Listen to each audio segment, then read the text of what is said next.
যে মামলার ব্যাপারে আপনারা তথ্য জানার জন্য এসেছেন সেই বিষয়ে প্রসিকিউশনের পক্ষ থেকে আপনাদেরকে আমরা কিছু প্রয়োজনীয় তথ্য জানাতে চাই। তা আপনারা অনুগ্রহ করে একটু শব্দ বন্ধ করেন। প্রিয় সাংবাদিক বন্ধুগণ, আপনারা জানেন যে আজকে আইসিটিবিডি কেস নাম্বার 2/2025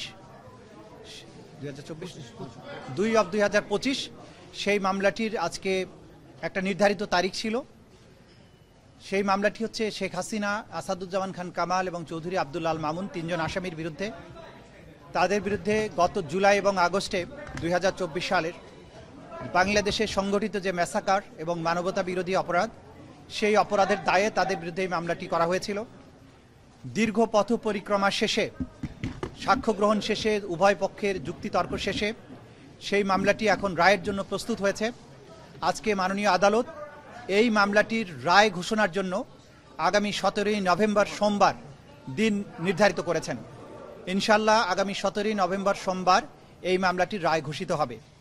এই মামলাটি চূড়ান্ত পর্বে আসার পেছনে আমাদের প্রসিকিউশনের যে সমস্ত সদস্যবৃন্দ অক্লান্ত পরিশ্রম করেছেন, তাদের প্রতি আমাদের তদন্ত সংস্থার যে সমস্ত তদন্তকারী কর্মকর্তাবৃন্দ তারা অক্লান্ত পরিশ্রম করেছেন এটাকে একটা যথাযথ প্রক্রিয়ার মধ্যে নিয়ে আসার জন্য, তাদের প্রতি ভিকটিম পরিবার, সাক্ষী যারা দিয়েছেন, যারা নেপথ্যে কাজ করেছেন, সর্বোপরি বাংলাদেশের সাধারণ মানুষ যারা এই বিচার প্রক্রিয়ায় আমাদেরকে পেছনে থেকে সমর্থন করেছেন, সাহস জুগিয়েছেন, তথ্য দিয়েছেন এবং ধৈর্য ধরে আজকে এই মামলাটিকে রায়ের পর্যায় পর্যন্ত নিয়ে আসার ব্যাপারে ভূমিকা পালন করছেন, সেই গোটা জাতির প্রতি প্রসিকিউশনের পক্ষ থেকে আমাদের গভীর কৃতজ্ঞতা, শ্রদ্ধা এবং ভালোবাসা জানাচ্ছি।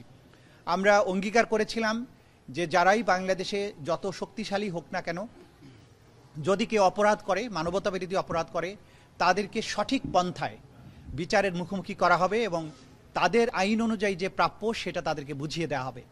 সেই প্রক্রিয়ায় আমরা একটা দীর্ঘ যাত্রা শেষ করেছি। আমরা এখন চূড়ান্ত পর্বে উপনীত হয়েছি।